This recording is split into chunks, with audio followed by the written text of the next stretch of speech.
Welcome back, everybody. Round two with Wes Elliot, man. Good to have you back. Thanks, sir. It's always fun hanging out.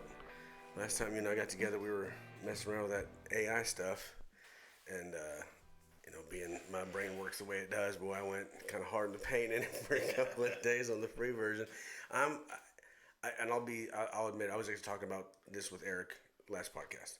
I was pretty like, I don't want anything to do with this. It's going to be the end of this. You know what I mean? I was on that fence or on that side of things, but I'm thoroughly impressed now, and I know I've just scratched the surface. So like, I'm wildly fascinated to know how deep you've gotten into it. You know, because I know you said you were playing around with it pretty heavy for last little bit.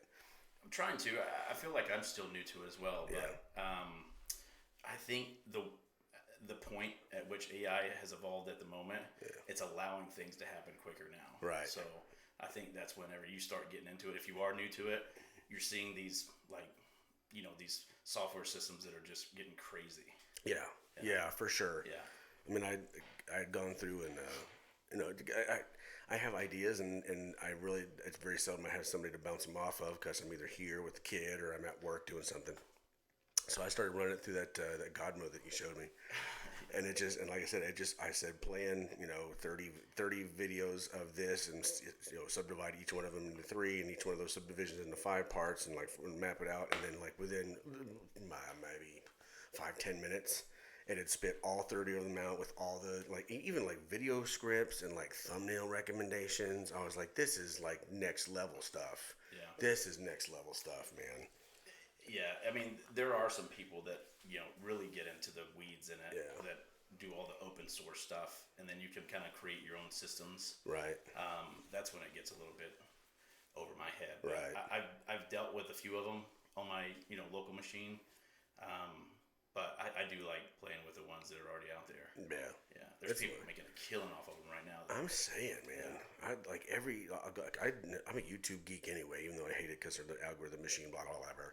But still, I'll go searching for stuff like, and like just key terms, passive income, ChatGPT, or, a side hustle with AI. Mm-hmm. And I mean, hours. And already, this has only been like a thing for like the last year. And already there are hours and hours and hours of stuff on YouTube. Yeah. Just kind of, and it's, a lot of it's the same stuff. You know what I mean? Connect with your audience, you know what I mean? Interact, blah, blah, blah. But some of it's like, oh yeah, if you tell it to do this, it'll do that. Are you serious? Yeah, I think you can go down a rabbit hole with that as well, right? Like, you have some people who have original content, and then you have these kind of, regurgitated, formats from other people trying to grow their channel from nothing. Yeah. And you're just kind of, you sit and watch the same thing, but it's said differently. Right. And then it's like, So I've been using this tool that summarizes the YouTube videos for you. Okay. So instead of having to watch the entire video, it just gives you a summary of it. Oh, nice. And it gives you insights, and that's pretty cool. That's a cool tool, yeah. Yeah, there's a lot of time I spend. I wish like if I could just get the gist of it. Right. You know what I mean? Because even sometimes the descriptions are just, blah, blah, blah, blah, blah, you know what I mean? Yeah, I think they do that for like SEO stuff. Put the entire script, transcript it. Yeah, in the description versus just allowing it to be transcribed. Right. There's so many. I think everybody's just trying to whatever they can to grow their channel. Yeah. At this point. Yeah. That side hustle thing, economy that we've. I kind of guess I blame Uber because they were really the start of it. Really, I kind of saw, Yeah, or Amazon, one of the two, with the same day delivery. FBA type stuff. Yeah. Yeah. There's a lot of different options. But the convenience, though, right? Yeah. I mean, I remember I used to get online if I was going to go shopping, I'd go to Google.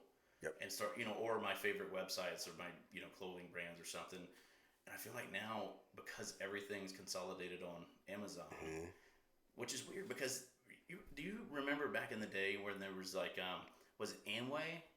Where there's a catalog where people were just like, all this stuff's going to come to this one hub. And that didn't work at all. I mean, I guess it is kind of working, but Amazon just did the same thing, but digital. How the world, but all Amway had to do is just, I mean, surely they have a website. I know they have a website now, but maybe it's just like I think what it comes down to, being in the application world, like the software development, it's the user experience. Right. You know what I mean? Like if it's easy to use, they'll use it. Yeah. If it's not, yeah. What a beating. 100%. Yeah. 100%, man. And I'm like, as a guy who grew up on the cutting, well, I shouldn't say the cutting edge, but like on that cusp of where we went from like archaic rotary phones to, to digital information, and you watch it. It's fascinating to see like how people's interpretation of how they interact with life has changed, right? On a real like basic interpersonal level. It's so funny. It's so crazy. I think the effort of retrieving information as well. Mm-hmm. Like back in the day, if you wanted to learn something, you had to go to the library or, like go to a magazine shop and read magazines and stuff. And now you can do it on the internet. I mean, I do remember in high school, I don't know what grade I was in, we finally got like a desktop computer. Yeah. But it wasn't as evolved. Mm-mm. Like there was no... I'm sure there was something. I just don't remember what it is, but it wasn't like it was now. Yeah. You know what I mean? Like, no, not even close. Yeah. My dad was a programmer and developer for years and years for American Airlines. Yeah. When I was about 11, so this is 1989, 1990 maybe. We get our first computer, an old Windows 3.11. I mean, just the most ancient DOS shell. Right. IBM 386 SX. Blah blah blah. And because you knew that lingo back in the day, you thought you were cool, Yeah. But they were pigs. I mean, by today's standards, they were absolute pigs. And I just remember the monitors being so wide, or long, deep, I guess, the depth of it, and heavy. Yeah. I mean, those things must have weighed 100 pounds. Oh, easily, 15 inch or something. If you wanted to move your computer desk, it was like you had to seriously consider, okay, how much time and energy am I willing to put into this today? Right, yeah. It was legit, man. Yeah. They just cathode ray tubes, TVs that they just put on top of a giant white box that said IBM on front of it. Yep. Yeah. And it's the evolution, and I guess, and I've heard a whole bunch of people like, well, AI is the next evolution of yada yada whatever. It's going to be the new version of the internet, right? What the internet was to the 90s, AI is going to be to the 2020s. Yeah. And the more I look at it, the more I utilize it, I'm like, this is going to be part of everybody's life. Yeah. Like it or not, unless you actively avoid it and unplug from everything, this is going to be part of what's going on. I don't know that it's possible anymore, right? I mean, didn't our grandparents and parents used to say, I'm not going to text, or I'm not gonna...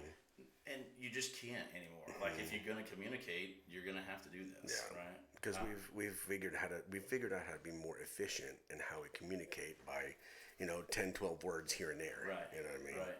Yeah. Yeah. There are times where I would rather text.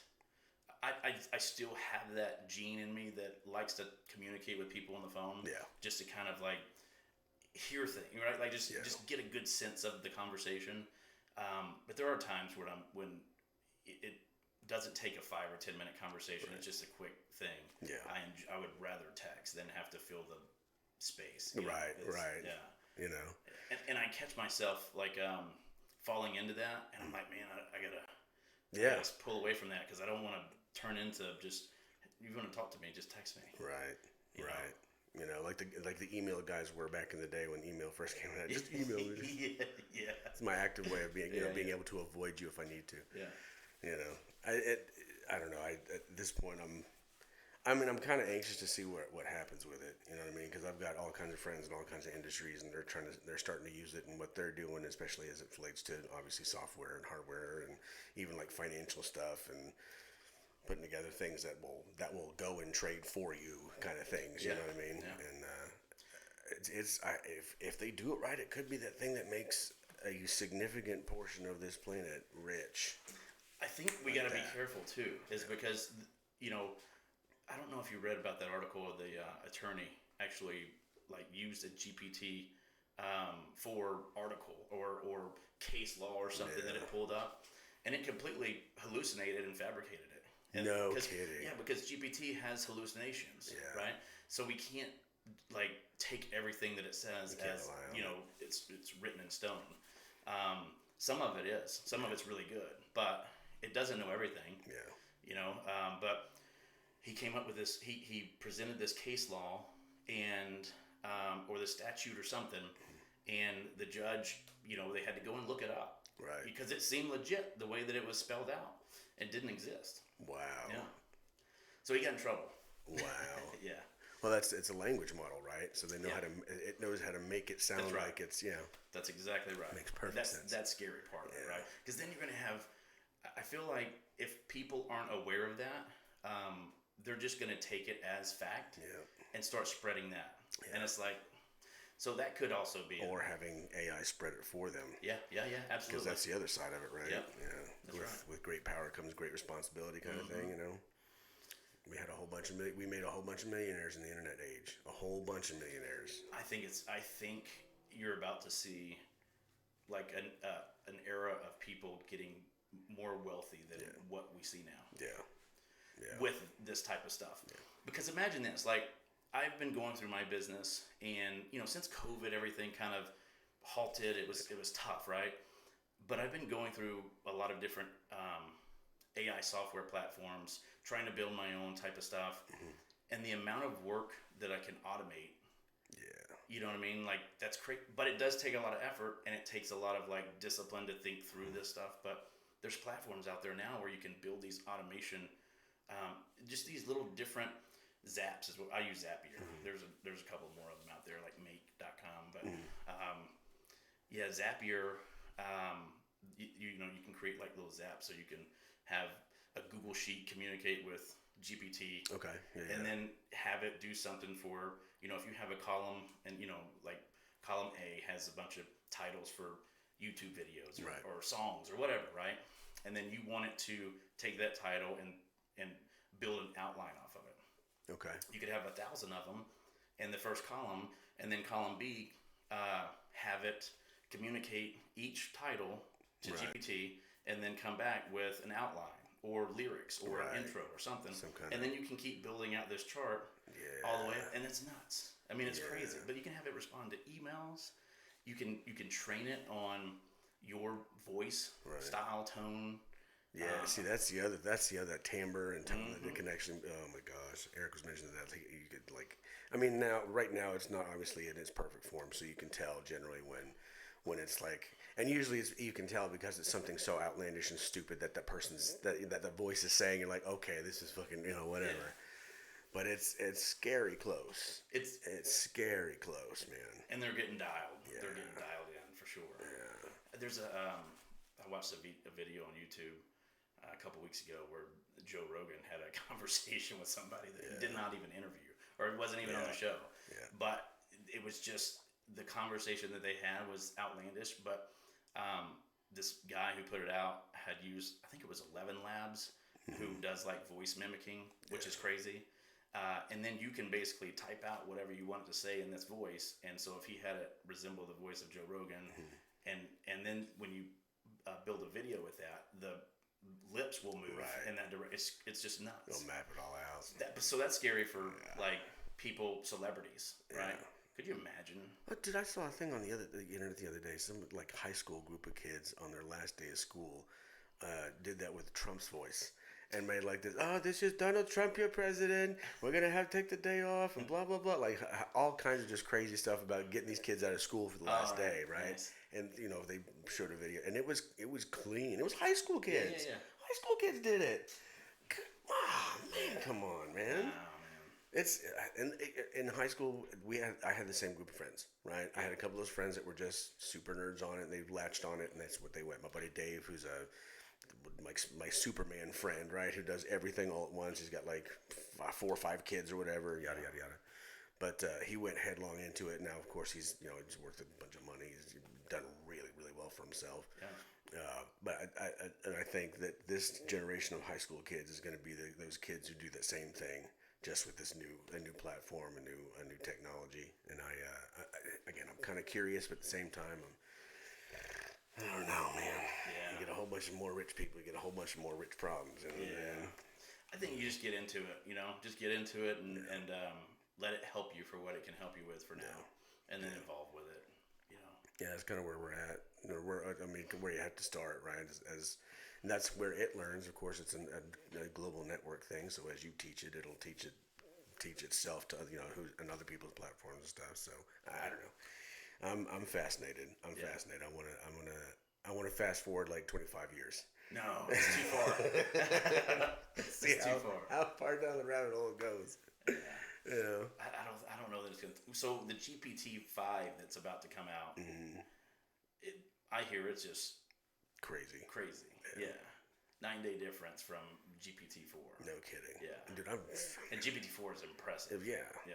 I think I'm still on 3.5. Dude. And I'm like, dude, this turbo. thing is dope, right? Yeah. I can't imagine.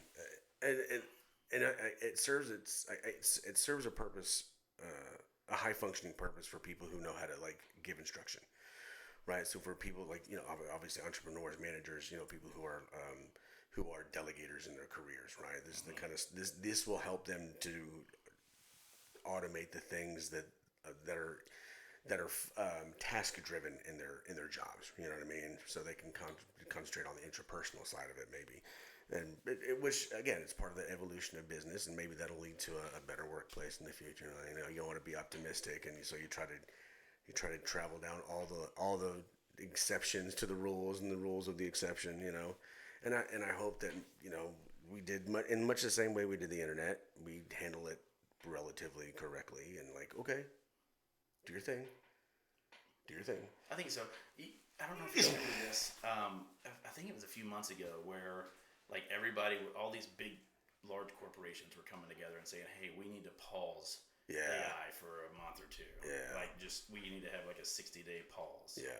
It's so that we can understand how far we've gone. Yeah. Yeah.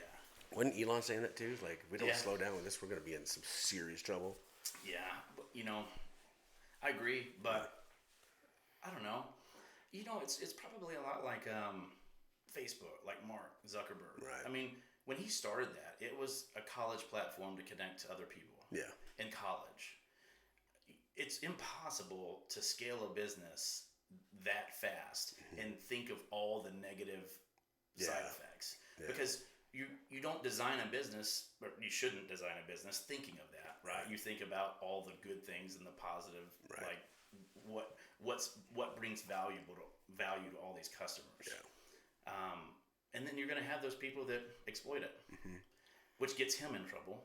Now, I know that after seeing and being a part of those type of things, it's got to change your personality a little bit. Oh yeah, for sure. It's got to change you in the way that you think about developing new things. Yeah, I don't know. Yeah. That would be scary too. Yeah, I would imagine it makes you kind of tentative to like, okay, I've got this new thing, but last time I had a new thing. Yeah. Yeah. Last guy that called himself Jesus on this planet, we crucified him. So I don't know what they want to do this time. Right. Yeah. But I think overall, as long as they have, I think where it's really going to come in handy is all this like data science behind everything, right? If you can track, just like with YouTube, right? If you watch Mr. Beast, he's got a huge team that analyzes every single video that he does, every single video that has gone viral quick. Like he just understands how things work, right? What the trends are. What they turn into. Yeah, he's dissected all that data, for years. Yeah, and it's unless you have a lot of people that are doing those things in the past, it was just difficult to have everything kind of spelled out in front of you. Right. But then you got to know how to act on it. Right. You got to know what to do with the data. So that's another tricky part. But there's a plugin for GPT-4 that's called Code Interpreter. Okay. And it's amazing. I mean, you can upload PowerPoint presentations, PDF. You can upload code to it, and it will spit out anything that you ask it. Right. Wow. If you need it to optimize it, it'll optimize it. If you need it to, find the errors in it, debug it or whatever. Yeah. If you want it to go through a book, you can upload a PDF book. Yeah. As long as it's been like OCR, right? Okay. Optical character recognition, or you can convert it to like a Word document. Right. And it will analyze. I think they said it can analyze up to 1 million lines. Shit. Yeah, it's crazy. Damn. Yeah. Yeah. See, and that data interpretation though. Yeah. That's a whole nother thing, man. Yeah, that's what I'm working with right now. Right. Yeah, because like working with our technology, we've collected so many like performance stats from athletes and from different organizations, right? And I have a huge database full of all this stuff. But the trick is like we extract what we need at the time. So if like we go and work for the UFCPI, the Performance Institute in Vegas, and we work with some athletes, we'll extract the data that they want. Right. But all this other potential lies in the database. Yeah. So what we've been doing lately is working out this basically an Excel spreadsheet dashboard type of thing at the moment, where we can start splitting up this data and pulling out, extracting different values from it. Okay. So it's not just this, like typically they want to know like the speed of the punch, the force of the punch type, or how many they've thrown, but there's so many other variables in it. Right. You know what I mean? Like no one ever looks at the path of the punch and the rotation that happened and the rotation at impact, and you know what I mean? Like what made a hard punch versus a punch that wasn't as hard. Right. Examine it in 3D space rather than linear. Yeah. Sure. Yeah. Yeah. So that's what we've been working with lately. Right on. It's pretty fun. Yeah, man. That's insane. Yeah. Insane. But I was telling you about that AutoPod. Yeah. Okay. Video editing. Yeah. I haven't messed with it yet. Yeah. I'm gonna get into it though. I got a couple videos now. That's gonna be worth it for sure, because it will take basically your raw footage from anything and just if it's podcast or where it's camera to camera, it'll if, as long as your audio is synced to two different channels, right? It'll go from camera to camera. Okay, gotcha. And it'll edit it by itself. No kidding. Yeah. Okay. Yeah. Because I've got this channel alone probably has which is 14 episodes, or roughly an hour per episode, give or take, plus a few that went way long. Right. So I've probably got close to 20 hours worth of video that if I could chop up into like one, if I could quickly go through and just chop it all up into stuff and then add little captions or whatever, which Opus was good for, but only on a one camera setup. It doesn't switch between two cameras if you're having a conversation, to switch it back and forth. But they said they're working on it or whatever. And that's fine, but even still, just having that, even though it didn't switch between two cameras, even that was enough it had enough data to make 7 or 8 different versions. Oh yeah. Of the short, of various topics that you're having throughout the conversation. Yeah, you need that. Fascinating. Yeah, you need that for your channels. Yeah, for sure. That's what pulls people into watching the longer versions, and maybe it's not all about watching the long versions. Maybe it's just about the shorts. Yeah. Right. That's where it's at right now, dude. And I get it. I mean, it's hard to.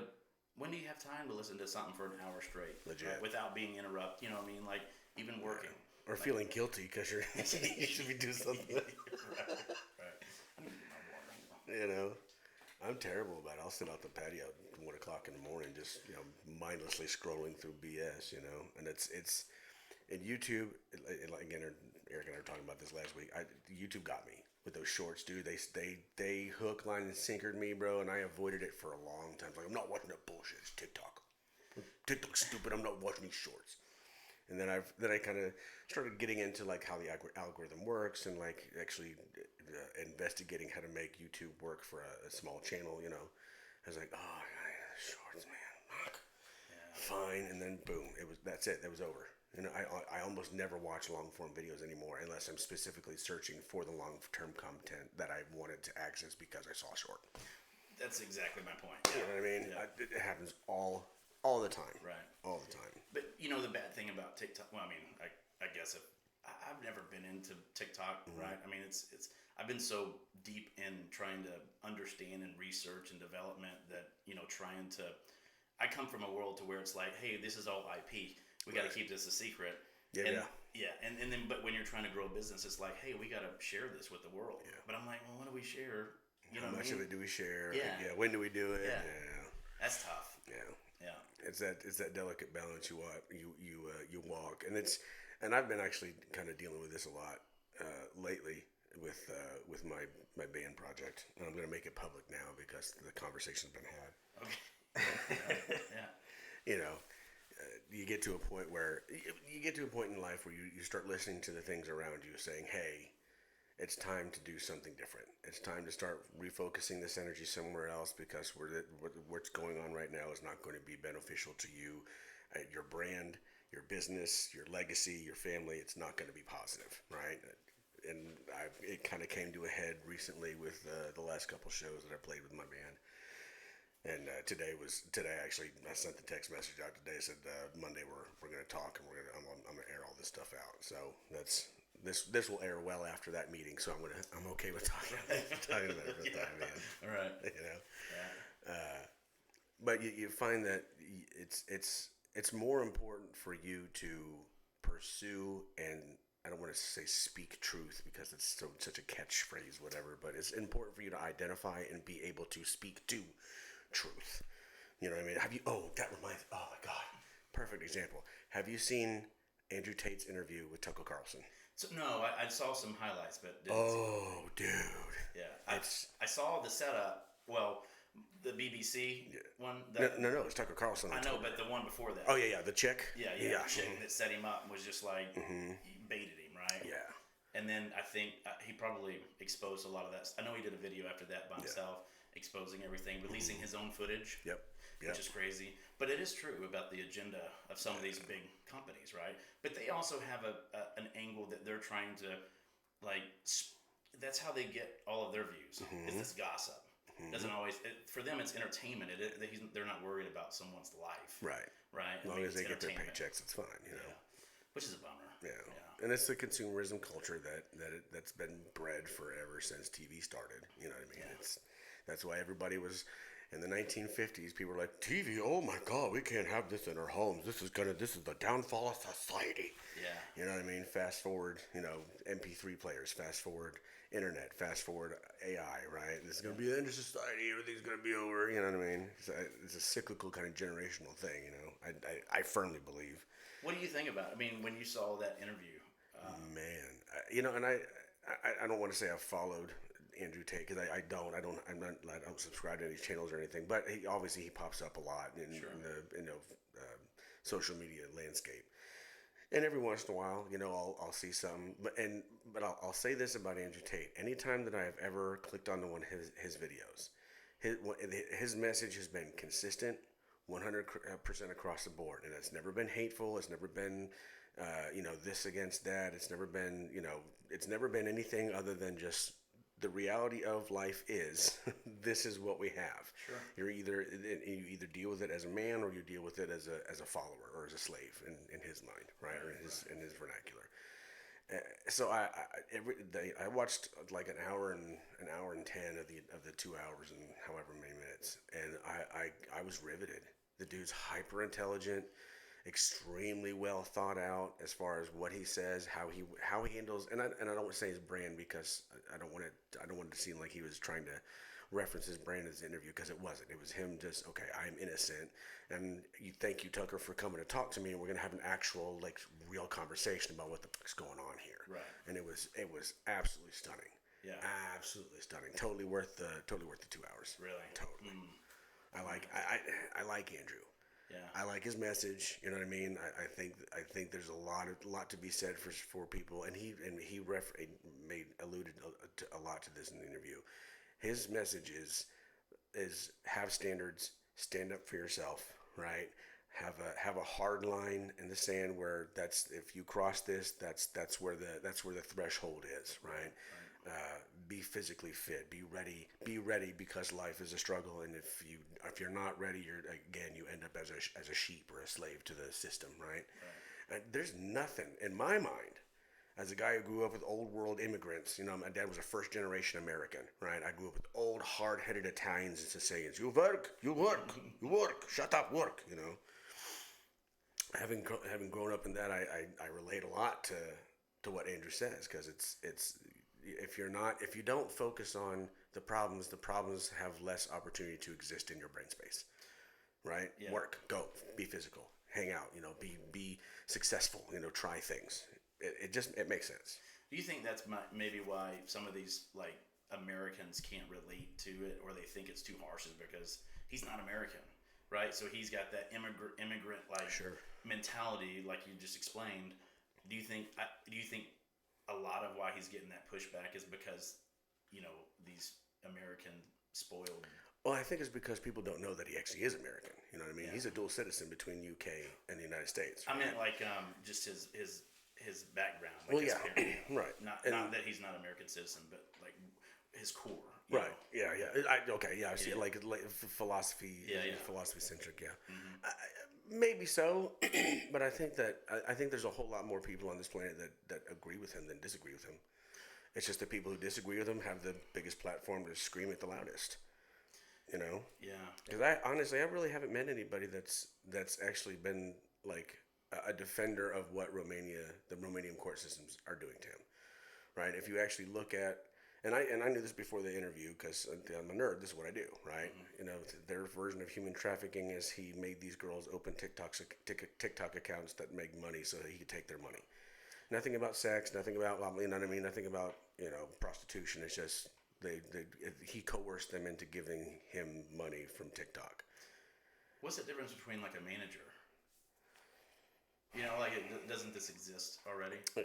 Right. What if they approached him and said, "Hey, look, we don't have the funds for the cameras and all this stuff," and so he's like, "Hey, I'll invest in your business."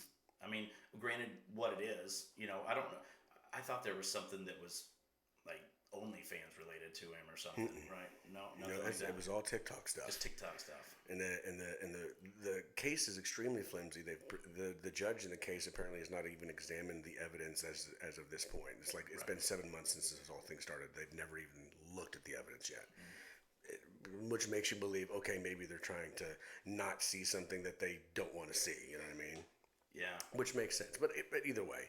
But there's no money trail connected to him as far as payments from TikTok to them to him. There's no connection that says there's no legal contracts. There's no nothing. There's not even these girls didn't even complain. Right. The government said you're a victim. They're like, no, we're not. I said, yes, you are. Yeah. And that's what they based it on, from what I understand. Right. Yeah, I think there was a couple alleged cases, but they were anonymous names, right? Right. And it's like, come on. Yeah, like whose coke is in the White House? Come on, man. Of course. Right. And then, he's going to spend maybe 7 figures defending, maybe more than that, right? Defending himself. And then who's going to repay him? Right. And this could happen to anybody, a false allegation. That's why it's tricky here, in America especially. It's like, what are the consequences? Mm-hmm. What are the consequences? The long-term consequences, right? Mm-hmm. How far does that impact reach? Right. And he made a really good point. So I wasn't really concerned about me. I mean, I'm a mentally tough guy. I was a kickboxing champion. This is what I've done my whole life. I was worried about my family. Yeah. The people who work for me, who bend on me to pay their bills and feed their kids. You know what I mean? I'm in a position where I can't help them. And and people can say, well, it's obviously scripted. He said that because it makes him look good. Well, okay, either way, the sentiment is still positive. You know what I mean? I think any business owner, entrepreneur, that becomes something that weighs heavy on them, right? When you employ people, you get close to them. They're important to you. Their family's important to you. You want to keep a paycheck coming in. They've interwoven their lives with yours. You know what I mean? There's an interconnectivity that is undeniable. And that's always what terrified me about being a business owner. Is like, I don't want somebody to depend on me. Barely pay my own fucking bills. It's tough. I don't know, but I think as long as everybody's having fun doing it, I think that's a good experience. A focused energy. Yeah. You know what I mean? I'm a very big believer in focused energy. Napoleon Hill talked a bunch about it. Like, your mastermind group should be the people who focus all of their energy in the same direction, so that you guys can be as successful as possible in as short amount of time. You know what I mean? And it's not like magic. It's not like The Secret where you speak to the universe and it comes back to you ethereally. You know what I mean? Which whatever. But it's okay. These are actual, tangible energies that you can focus in a direction. Do it and see what happens. Right? Yeah. It makes sense. Distractions ruin a lot of things. Yeah. Right? And it's hard not to be distracted in today's age. Yeah, a constant flow of information. And and for someone that likes to take in information, if you're a natural learner, kind of. Leaving those videos on a different monitor, it kind of affects me sometimes. But I'm getting better at it. Yeah. it's nice to. I've just gotten to a point to where it's like I don't need to know all those useless things. Like I do have to dial it in a little bit. A little bit, yeah. Focus on the area. It's just not as sometimes it's not as entertaining. Sure. You know what I mean? It's like it's that dopamine release. Yeah. That's funny. I need more of that. Yeah. But I'm doing something productive because it's something about music. It's right. Right. The documentary. Yeah. Like some band. Yeah. It's so bad. It's so bad. But I mean, it is what it is. You gotta learn to live at least among it. You don't have to live in it, but you gotta live among it. Yeah, we're gonna have to evolve into this AI and this current social platform for sure. Hopefully everything, I know that we learned a lot going through COVID, right? With the especially businesses, right? Because you learned how to get lean quick. Yeah. And that's a good lesson, but it did suck having to go through it, right? But the downside is when you learn how to be lean, you gotta get rid of some people. Yeah. So, and then there's not really a place for them if you've learned how to adapt without needing. Right. You learn how to offset the production numbers with the So that's the tricky part. Yeah. Which forces you to kind of reevaluate, Yeah. And I think you look at like what happened in the 70s to 80s. Right, we had the gas shortages, and Carter doing everything globally that was messing everything up, and then Reagan comes in and says, "Okay, everything's fine," and we ran so efficiently because we had learned have gas. Did we really? But we had access to more money, so we could operate at a similar high standard or a similar high output, even though we had fewer people actually in the workforce. Right. And obviously as things grew through the 80s, we everything went. And everybody, look, everybody's rich and we're all high on coke. It's great, right? Which good times create what is it? Hard times create good men. Good men create good times. Good time. The cycle that it that it is. Yeah. And that was one of those land of milk and honey ages in the 80s into the 90s, even with Clinton, with the internet boom and all this other stuff. Yeah. Even though we took a few hits, we were still top dog. Yeah. By a phenomenally large margin, Yeah. And now after COVID, but COVID was one of those things that set us so far back. I think we're going to be struggling out of this for a while. Yeah. What about like all of this crypto stuff, right? Do you ever follow? I mean, there are some people who just got away with murder on those things, just scamming people like crazy, and wealth, just got crazy money from it. There's a YouTube channel called CoffeeZilla. And he busts like some of these. So apparently one of the guys he just busted was with Celsius. And I saw that. He just saw an article on that. Yeah. So apparently he was arrested, and he's gonna be charged with what.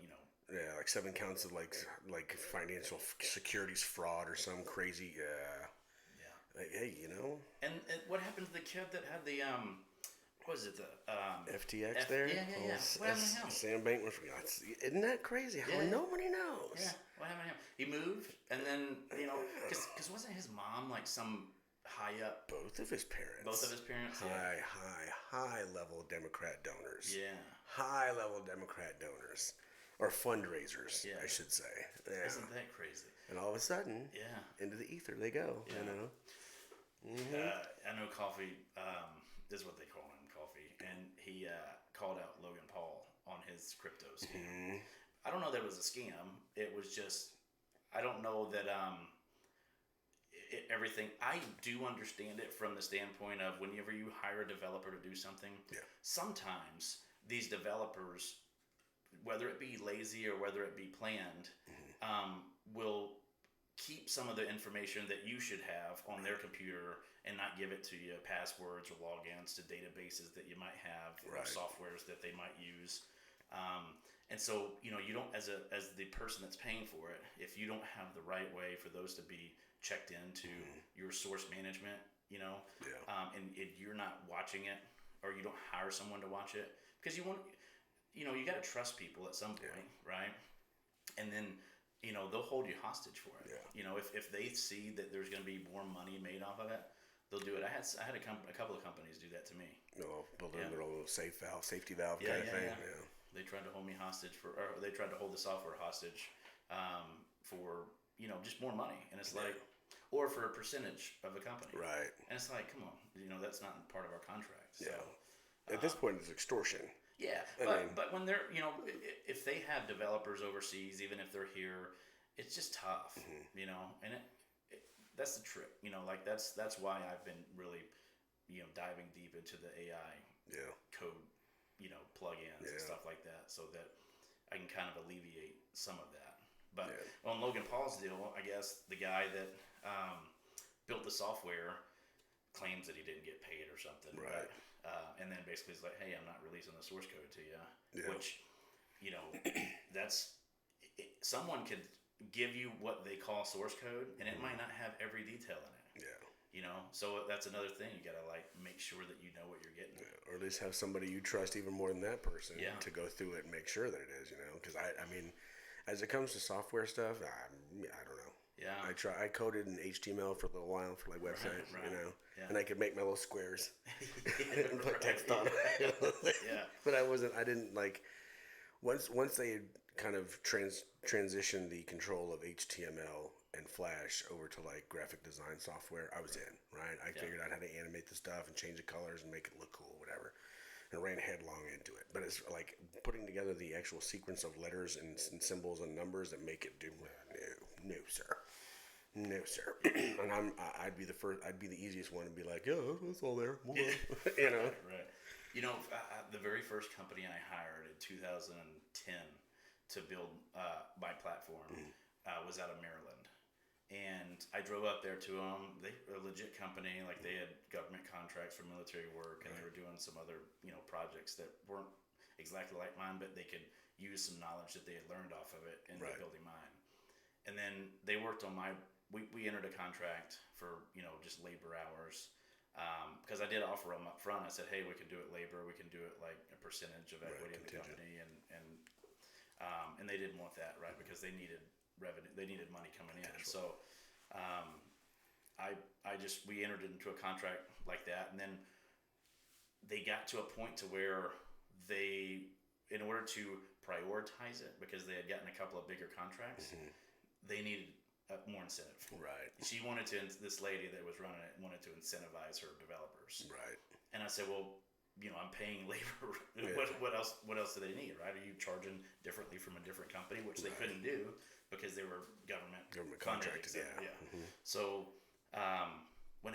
so I just decided to part ways with them at some point, because I was like, you guys are just going to put me on the back burner and not do any more work. Right.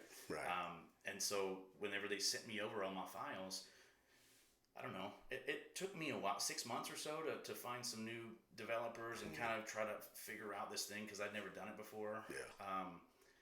Just to find out that they sent me a zip file with what seemed to be the source code. Right. It had a bunch of folders in it, and I was like, bunch of files, bunch of folders, it seems legit. Right, yeah. And it was not the actual source code that they needed. So I had to start over. No shit. Yeah. Or sue them. Right. But then at that point, it's like, okay, what do I throw money at? You know what I mean? Do I throw it at somebody with a government contract, or just starting over again? Yeah. Right. So we restart. Yeah. But it was a learning experience, and it could have cost me a lot more. Sure. Imagine doing that on down the road to where someone has access to way more of your source code and tries to say, hey, we're going to sell it to a competitor or something, right? Right. Yeah. I don't know why people do that, but it just sucks. The grass is always greener, right? Yeah. I'm thoroughly convinced that it's because people just don't understand it's like people haven't been exposed to one extreme, so they feel like the other extreme is okay, right?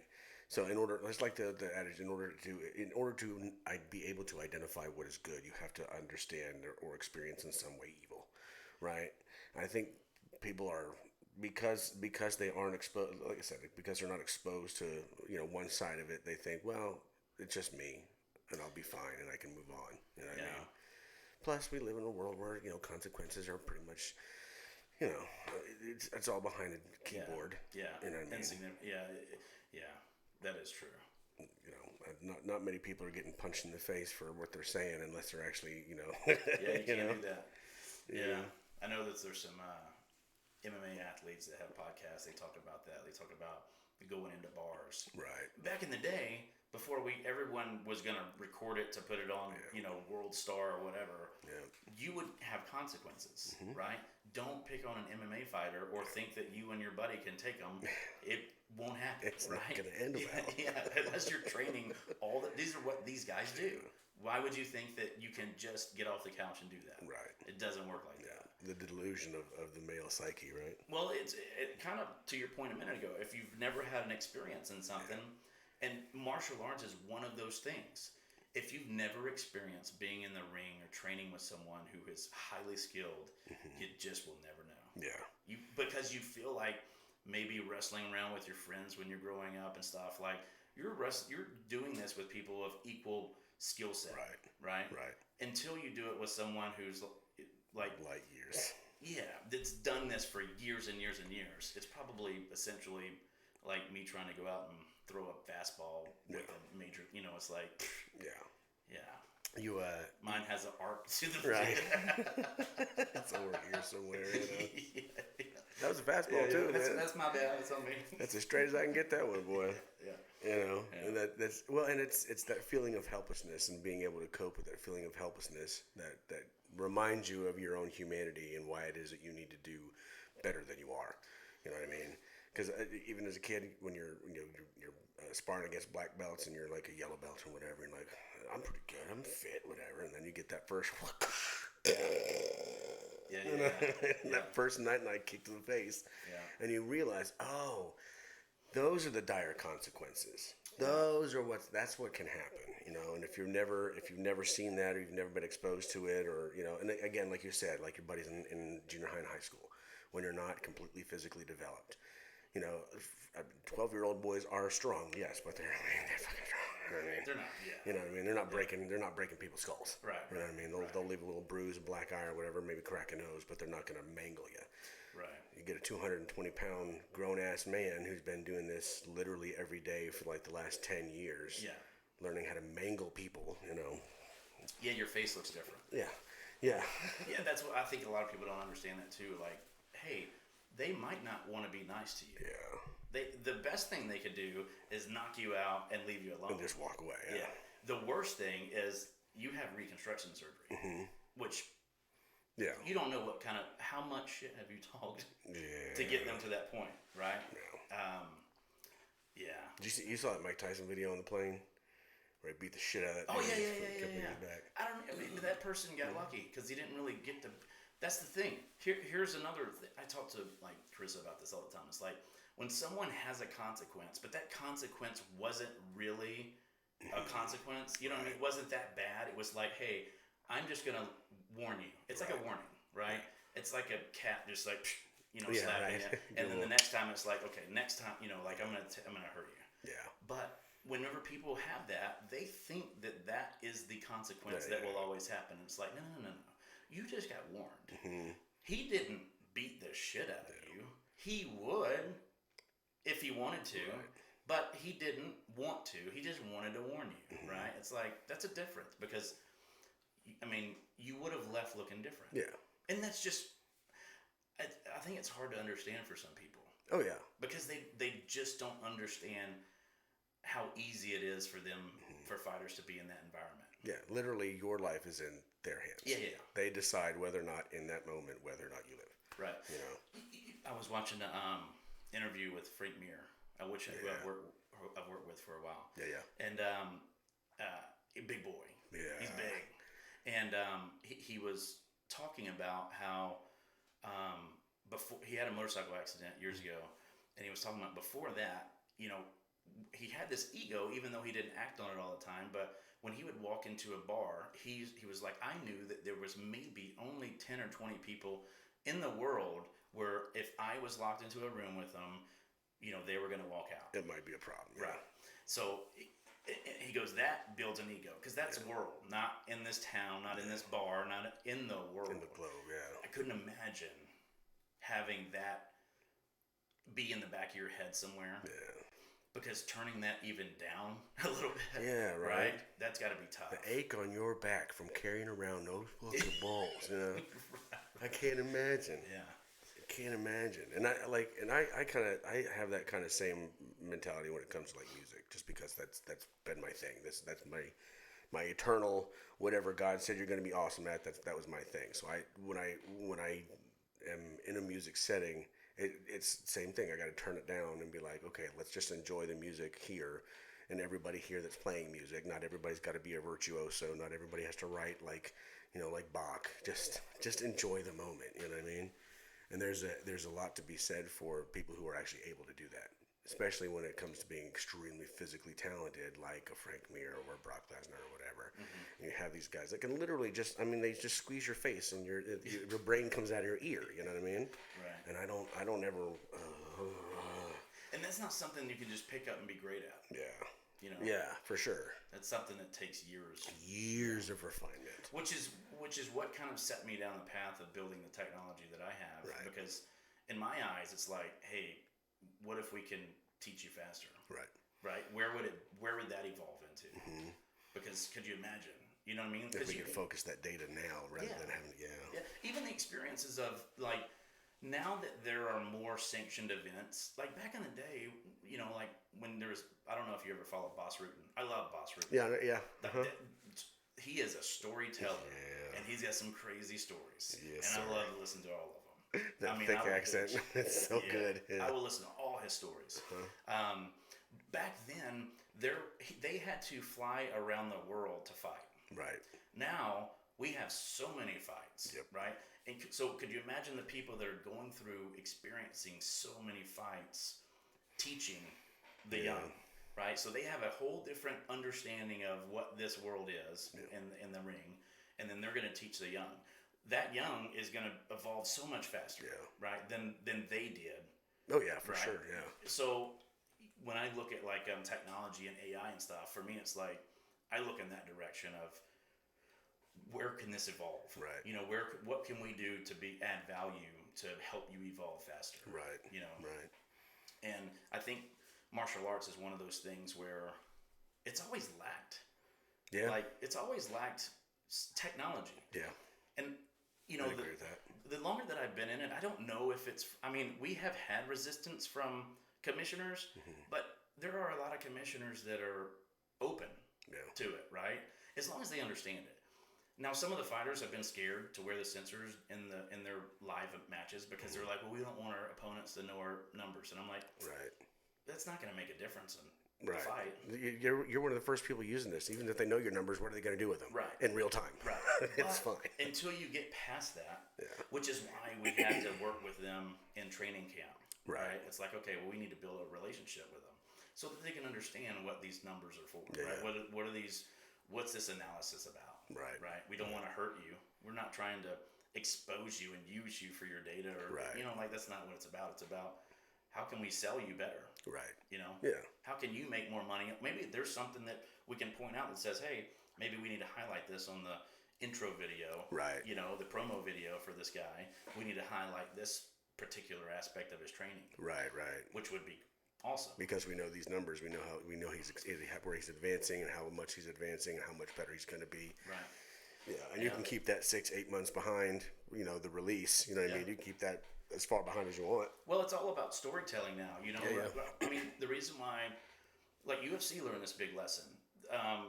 They were about to falter before Tough came out, the Ultimate Fighter, right? And then they realized that in making Tough, it was about storytelling and people understanding these characters that are fighting. Yeah. And growing emotions towards some connecting with them.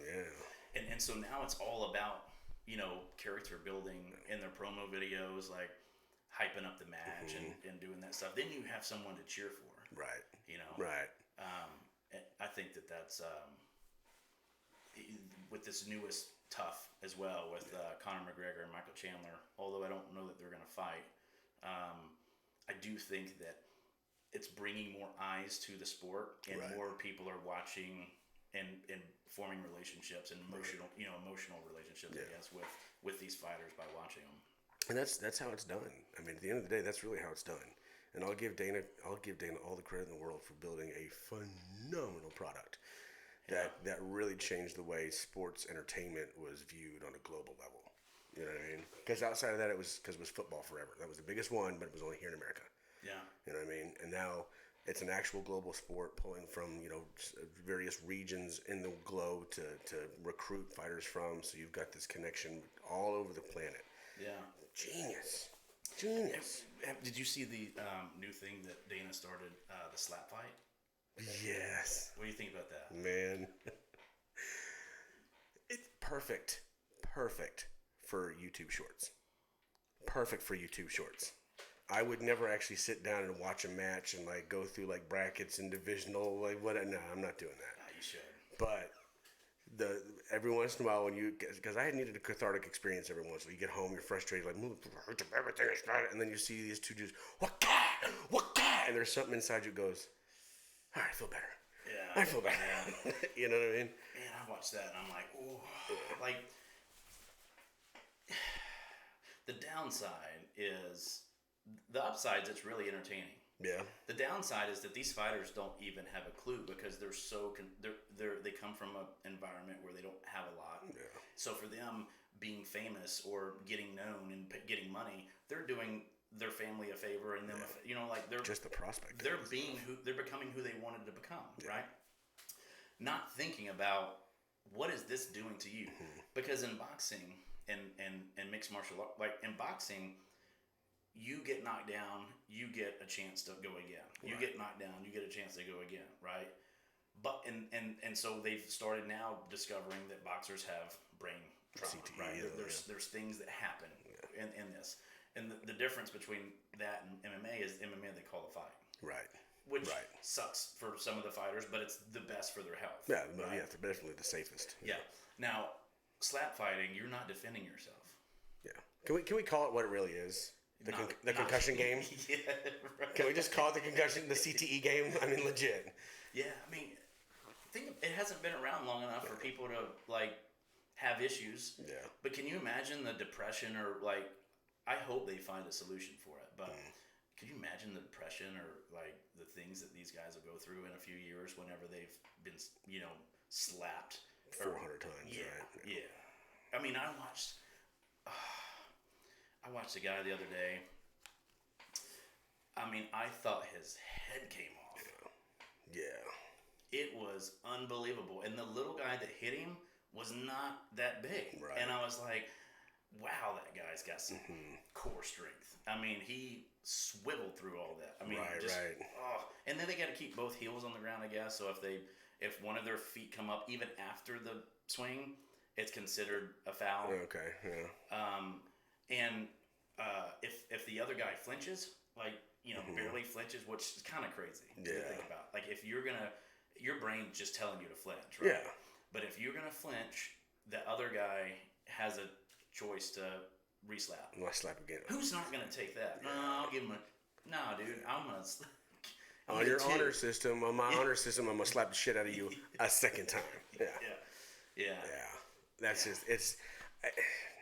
I mean, I understand its marketability. Yeah. You know what I mean? Because, like I said, every once in a while, like, oh, gotta watch this one. And you see that fucking sweat mist just, and that slow-mo slap, and that dude's face just folded on itself. Yeah.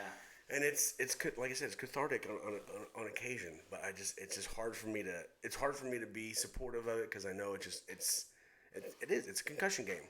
Yeah. How many stars can we make you see in a day? Right. You know what I mean? So for me, it's hard to justify seeking it out. Yeah. It is tough to it's tough to be a fan of it. I mean, I honestly to this day, and this is nothing against female fighters, but even to this day, it's still tough for me to watch female fighters. Yeah, I think that's just your upbringing, right? Yeah. I mean, you're supposed to protect females, and they're supposed to be pretty all the time and not have to go through this, environment. I get that. Yeah. I was raised like that. And don't get me, like I said, some of those girls are. Yeah. Damn. Yeah. Some of those girls are bad to the bone fighters. You know what I mean? And I love that they're empowered to do it, and they have a place where they can do it and make a good living, and and all that other stuff that goes along with it. But for me, it's one of those things like. Yeah. Now that I have a kid, I have a daughter. It's like, oh. Yeah. I think it was Gina Carano that was talking about making a move whenever she was on set. I don't know if it was the Expendables or what, but I don't know if it was Jason Statham or Sly that was just talking to her and saying, I can't get into it. Yeah. I can't get in because no, it was Diaz. It was Nate Diaz. Yeah. It was Nate Diaz that said that. Yeah. So he said they couldn't get into it, and the way that she explained, like she just accepted. She goes, I understand. Yeah. I understand. But she's got a realistic view on what what a man's brain is supposed to, how it's supposed to work. Yeah. Yeah. But can you imagine or it was Nick Diaz. Nick Diaz. Nick Diaz. Those guys, even though they seemed so troubled, just from, they're still nice guys. Respect, they'll be respectful as long as you're respectful to them. Yeah. It's whenever they have very close boundaries. Yeah. It doesn't take much to break through that boundary, but that switch has a very, very light throw on it. You know what I mean? Right. Yeah, that trigger's been modified a little bit. Yeah. Again, makes good TV, right? Yeah. Either one of those guys show up in a fight somewhere, I'm gonna watch it. Yeah. Even though Nick and either though they're older and kind of towards the end of their career or whatever, I'm still gonna watch because it's still great entertainment. Yeah. What do you think about Jake Paul? I don't know, man. He's obviously a skilled guy. Yeah. He has put together a very specific skill set in what it is he's doing. Do I think that he's good enough to really challenge legitimately in a sanctioned fight the best guys in the world? Absolutely 100% not. You know what I mean? Being a physical specimen is one thing. Yeah. Being a grizzled veteran that's actually allowed to just fuck you up if he wants to fuck you up. Because he hasn't had an MMA fight, right?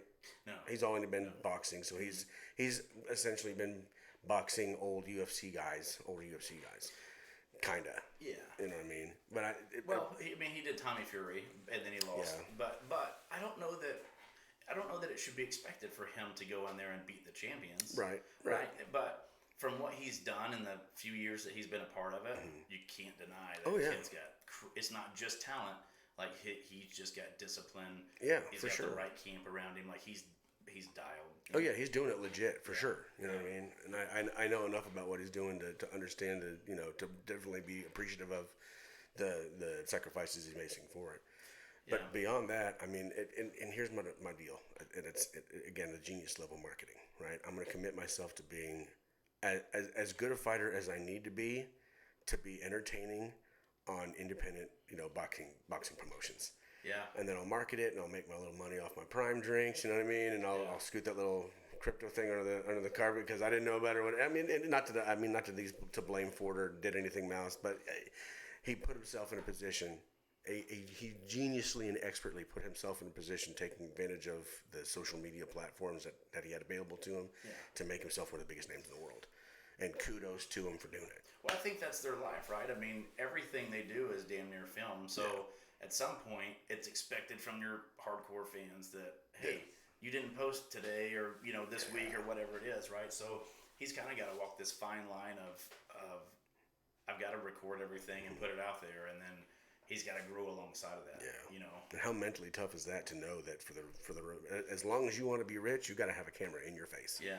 You know what I mean? Yeah. I think that's why he's branching out with these other brands. Yeah. I'm sure he's got other investments and stuff. That, he's probably set. But I think for guys that are competitive like that, it becomes how much money can I make? Can I actually stuff in my pockets? Yeah. Right? Can I build generational wealth? Yeah. That's a totally different mindset. Yeah. And he's got it. He's whatever it is that makes he's got the charisma, he's got the know-how, you know what I mean? He's got the physical capability to really do whatever he wants to do as long as he's got the right people around him. You know what I mean? I think. Yeah. And I love it. Yeah, I agree. So Jake Paul is fighting Nate Diaz. No shit. Yeah. Boxing. Oh shit. Interesting. Yeah. And Logan Paul called out Andrew Tate. Oh, come on, man. Yeah. Well, he's going to have to go to Romania to do it. Yeah, I don't think he cares. Fair. but he wants it to be like a MMA. Oh, no shit. Yeah, or boxing. It's not going to be kickboxing. He's like, I don't kickbox. Right. He goes, but if you want to fight, I'll fight you. So that means it's going to be MMA. Right. And I'm going to slam you on your head. Right. I don't think people understand how talented Andrew Yeah, for sure. Yeah. But also, I always underestimate those Paul brothers. years. Yeah. And it's hard not to, but it's like, Jesus, they are impressive. Yeah. I'll give him credit for sure. Yeah. That'd be really cool to see Andrew Tate fight, because he's what, 35 now? 34, 35?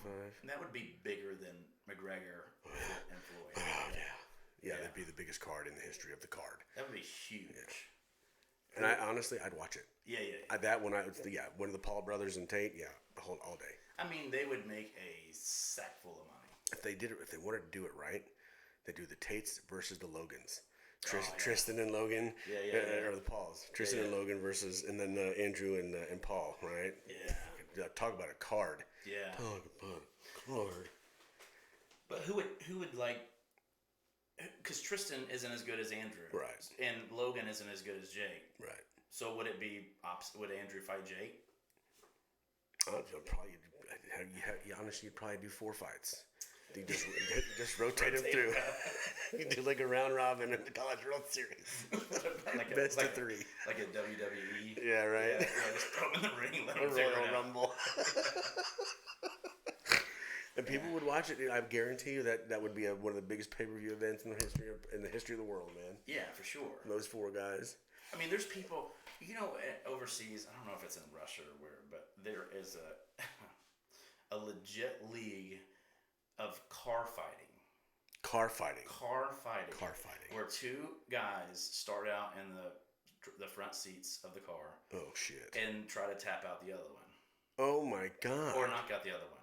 I saw one guy had a guy pinned up on the driver's side. He was in the passenger's, and he had the seatbelt around his neck trying to choke him. Yeah. I was like, what the hell? Oh my god. How bored are you guys over there? Well. Gosh. It is Russia. Yeah. I mean, I don't know. That just seems crazy. Yeah. Well, and I've seen a lot of, like, the old man fighting the transgender guy, like the big giant fat. Oh no, it was an old man and his like grandson versus this big fat transgender guy, and it was like a 2-on-1. I didn't see that. Oh my god, dude! What happened? I've been down that rabbit hole. I honestly don't remember. I got through about 3 minutes. I was like, I feel I'm dirty. I feel dirty. This is disgusting. Because it is the true 100% spectacle of what the fight game is, right? I'm purposely doing it. And I was like, man, but there's even one with like a long skinny cage and 2 teams of like 5 dudes that kick the crap at each other. Long skinny. I've seen that one. Yeah, that's crazy too. Yeah. Yeah. That's a whole. But these are guys that wrestle bears and drink vodka for water. You know. Well, when you're in that environment, like when you're watching it, it seems brutal. Yeah. But when you're in it every single day, for them, it's just another day at the gym. Yeah. Because they have so much adrenaline going through them, they ain't feeling that. Yeah. You know, like they're just there to try to win. Yeah.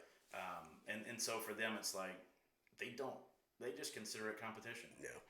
They don't have that, man, I'm gonna get hurt. Yeah. You know? They don't look at it through the Western eyes, so to speak. You know. Yeah. And that's definitely like a cultural lifestyle difference for sure. Mm-hmm. You know what I mean? Because like take those Dagestani guys, you know, those Nurmagomedovs and the Chamaya Mefanafalovs or whatever the fuck they do. Those guys come out of there with that killer look in their eye all the time, just stone cold. Yeah. Stone cold. Yeah, those guys are another level. Yeah. And it's a hard life. It's cold. It's hard. You know what I mean? It's scarce. It's skinny. You know what I mean? You're literally making whatever you can with whatever little bit you can actually like collect in front of you, and it builds different people. It builds different people. Yeah. What do you think about like Habib retiring at such a young age? Good on him, dude. Wasn't anybody gonna fuck with him? Yeah, and I think that. It's only a matter of time when people will, but it's because you've been doing it and on top for so long. Like your drive has to diminish a bit, right? How hard is it to keep the drive, to keep the belt? Yeah. I was talking to Matt Hughes about that. Mm-hmm. He's like, it was easier for me to get it. It was hard to keep the mindset to keep it. Yep. Because it's like I don't know, I'm not training for like beating someone now. Yeah.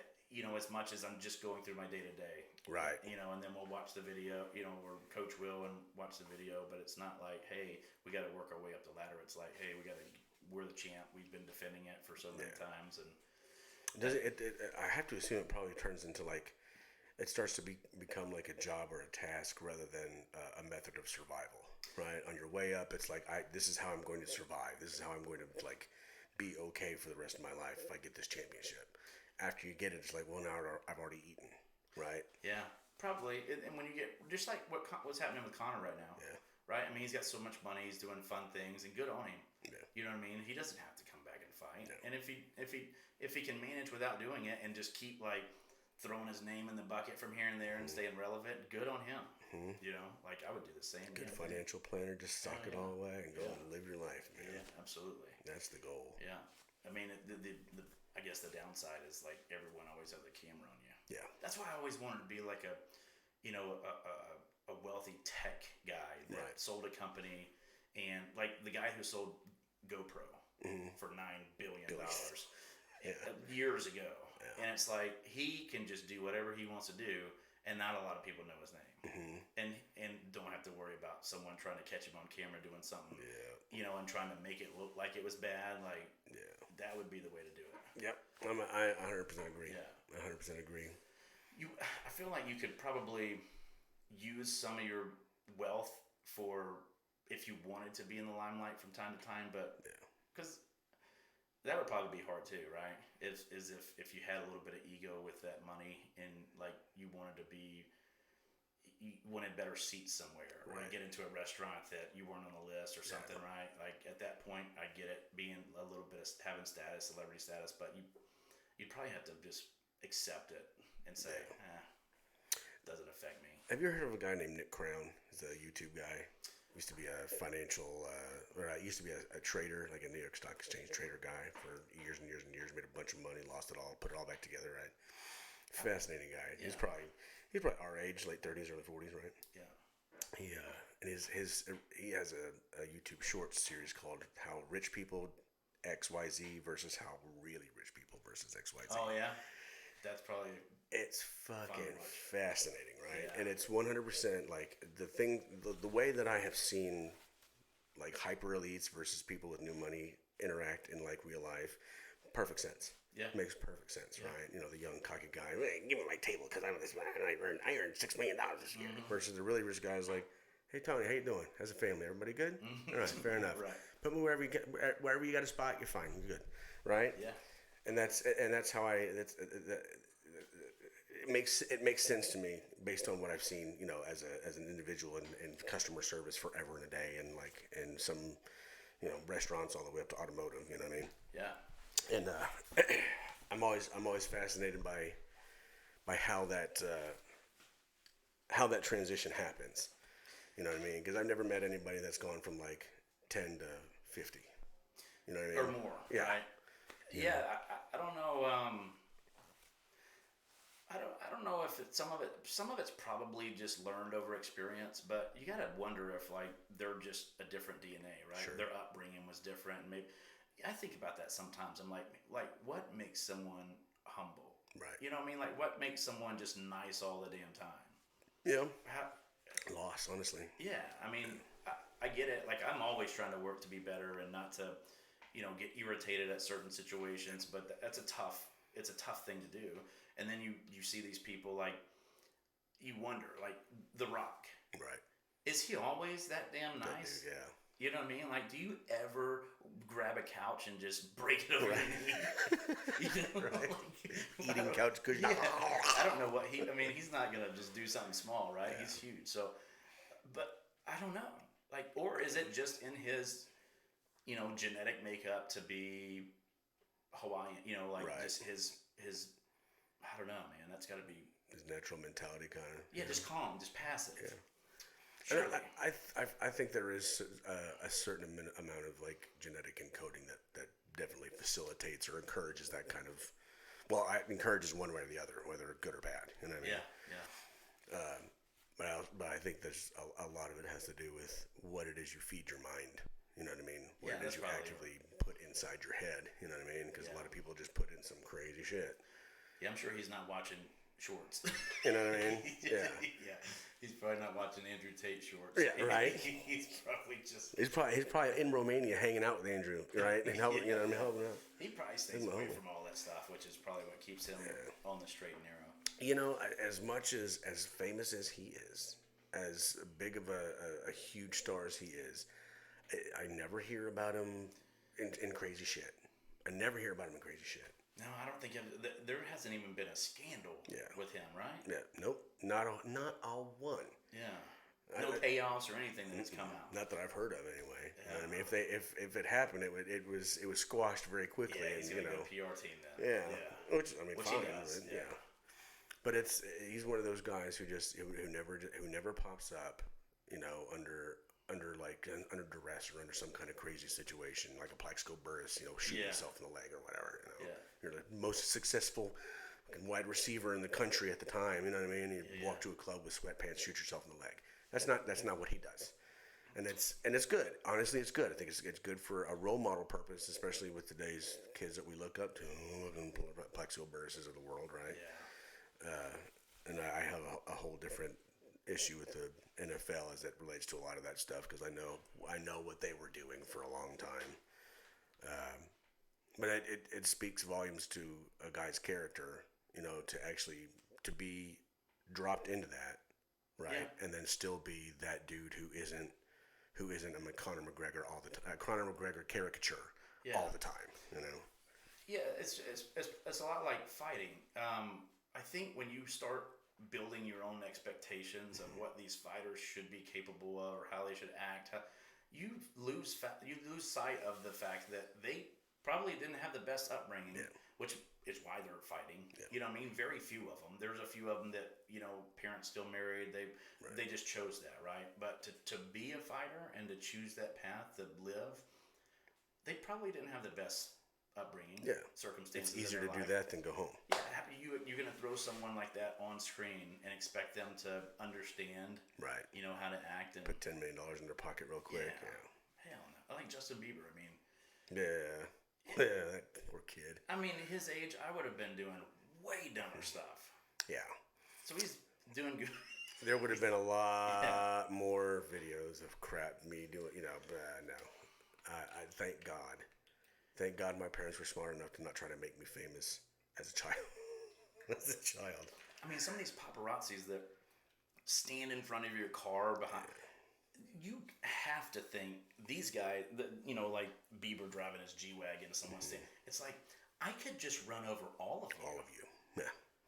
Right? I mean, you wouldn't want, you know, I would never want to see him go through a downfall like that. But at some extent, it's like, when do I get to, like, should I be scared for my life right now because of all these people, right? I mean, they made Britney shave her head, for Christ's sake. She went so nuts. She's like, I got to do something. Yeah. You know. Yeah. So, and it's so sad. These kids, and that was a huge thing of like the 80s and 90s was famous children.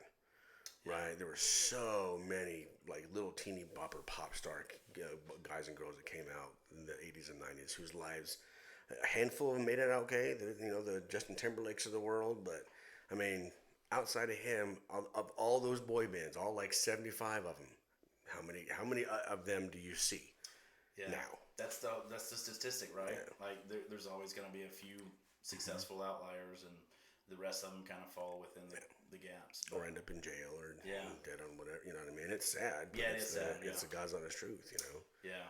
So, and now we can do it even faster. Now we can make them more money even faster. Jesus, man. And I'm out here with ChatGPT 3.5. What do I do with these my scripts, man? Whatever. Yeah, it'll all work out. One way or the other. Yeah. We'll just buckle in. That's all we can do, man. You know what I mean? Buckle in and watch the ride, man. That's all we can do. Anything you want to promote, man? Anything you got coming up in the works? Right now, I'm just still building out our content. So when we had a deal with Bally Sport Network over the last couple of years, where we were working on this Bally's Fight Night series, where we were doing all their analytics. Right. And so during that time, we were in the contract. I signed a clause where we weren't promoting our product because we were focusing on this. So I'm basically taking a bunch of content from that period of time we were kind of away and pushing it out now. Right on. Yeah. Right on. Which is, this AI is helping me do a little bit. Right on. Because that's tough. Being able to go through all old footage and trying to come up with things I want to think that might be engaging. But, at some point it's like, I just got to put stuff out there, Yeah. No, let AI do all the analytics for you. Just let them. Yeah. What's been most popular? Take these videos and title them and go. Yeah, that's kind of what I'm doing. Yeah. It just makes sense that way. To tell you the God's honest truth. Yeah. And that's kind of where I'm at too. I just shove the information into it, see what you get back, and I mean I'll reorganize it how I want to reorganize it, put the branding on it, and see what happens. Day by day. Yeah, for sure. Absolutely. Wes, it's always a pleasure, man. Thanks for coming out and hanging out and doing the pod again. You are my second repeat guest, so we're making progress and moving down the trail. If you guys go support StrikeTec, StrikeTec.com, right? Yeah, StrikeTec. StrikeTec.com. Tell your friends, anybody that you know that trains or whatever, to tell them it's good technology. It's good technology. It's a premier way to help you advance your fitness goals as it relates to momentum movement of the body, right? Yeah. It makes sense. It makes sense. Go check them out.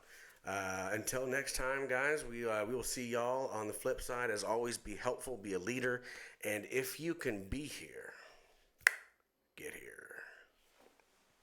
Right on.